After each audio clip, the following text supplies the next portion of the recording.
क्या होता है महायुग? क्या होता है युग? भगवान ने हर युग में कौन से अवतार लिए? और भी कई बातें हैं युगों के बारे में जो हमें नहीं पता है। आइए दोस्तों, वही सब बातों का उत्तर इस वीडियो के माध्यम से जानते हैं। जय श्री कृष्णा दोस्तों, नमस्कार। आपका स्वागत है आपके अपने YouTube चैनल परब्रह्म हरे कृष्णा में।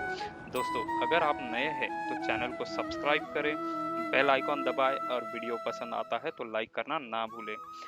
क्या है युग? युग एक निर्धारित वर्ष की संख्या की काल अवधि है। पुराणों के अनुसार 4 युग है: सत्य, त्रेता, द्वापर और कलयुग। दोस्तों, आइए पहला युग यानी सत्य युग के बारे में विस्तार से जानते हैं। सत्ययुग की आयु 17,28,000 वर्ष की होती थी। इस युग में मनुष्य की आयु 1 लाख वर्ष की आसपास बताई जाती है और लंबाई 32 फीट होती थी। इस युग का चालान रत्न जड़ित और पात्र सोने के हुआ करते थे।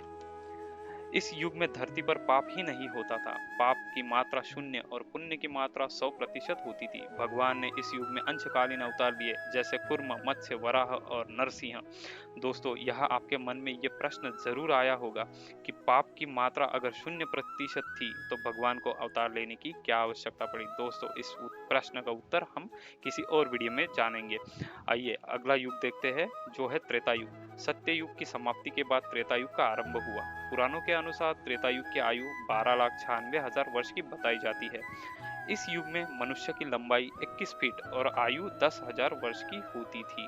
इस युग में भगवान श्री राम ने रावण का वध भी किया था। इस युग में भगवान के और भी अवतार हुए, जैसे वामन और परशुराम। दोस्तों, इस युग की मुद्रा स्वर्ण और पात्र चांदी के थे। त्रेता युग में ही परमपिता परब्रह्म परमेश्वर ने श्री दत्तात्रेय के रूप में अवतार लिया और कई जीवों का उद्धार किया। दोस्तों, महानुभाव संप्रदाय की माने तो प्रभु श्री दत्तात्रेय का अवतार त्रेता युग में हुआ, परंतु जीवों का उद्धार करने का कार्य प्रभु हर युग में कर रहे हैं।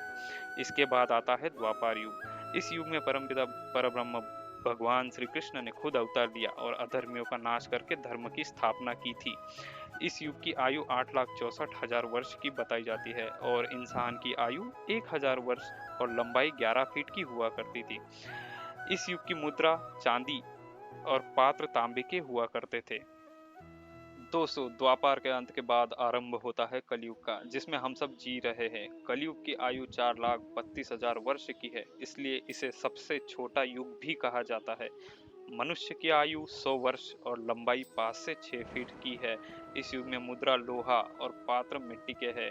दोस्तों, अवतार के बारे में देखें तो भगवान कल की अवतार लेकर राक्षस कली का नाश करेंगे और अधर्मियों का नाश करके धर्म की स्थापना करेंगे। और दोस्तों, वहीं से फिर से शुरुआत होगी सत्य युग की। वैसे तो दोस्तों, सनातन धर्म में कई पंथ संप्रदाय है जिनके अनुसार भगवान ने कई अवतार लिए और मनुष्य को ज्ञान का दान दिया, जिससे वो अपना उद्धार कर सके। दोस्तों, महायुग क्या होता है? एक महायुग चारों युगों को मिलकर बनता है, इसलिए इसे एक दिव्य युग भी कहा जाता है। दोस्तों, परमपिता भगवान श्री कृष्ण ने कहा है, कलयुग सर्वश्रेष्ठ युग है, क्योंकि इस युग में आत्मा को परमपिता भगवान का नाम स्मरण करने से ही मुक्ति मिल जाती है। दोस्तों, भगवान श्री कृष्ण का नाम स्मरण करते रहे, उनकी प्रसन्नता प्राप्त करते रहे, मोक्ष मार्ग की ओर अग्रसर होते रहे। इसी के साथ दोस्तों, आज का हमारा ये वीडियो यही समाप्त करते हैं। चैनल पर नए हैं तो सब्सक्राइब करें, बेल आइकॉन दबाएं। अगर वीडियो पसंद आता है तो लाइक करना ना भूलें। जय श्री कृष्णा, जय हिंद, जय सत्य सनातन धर्म।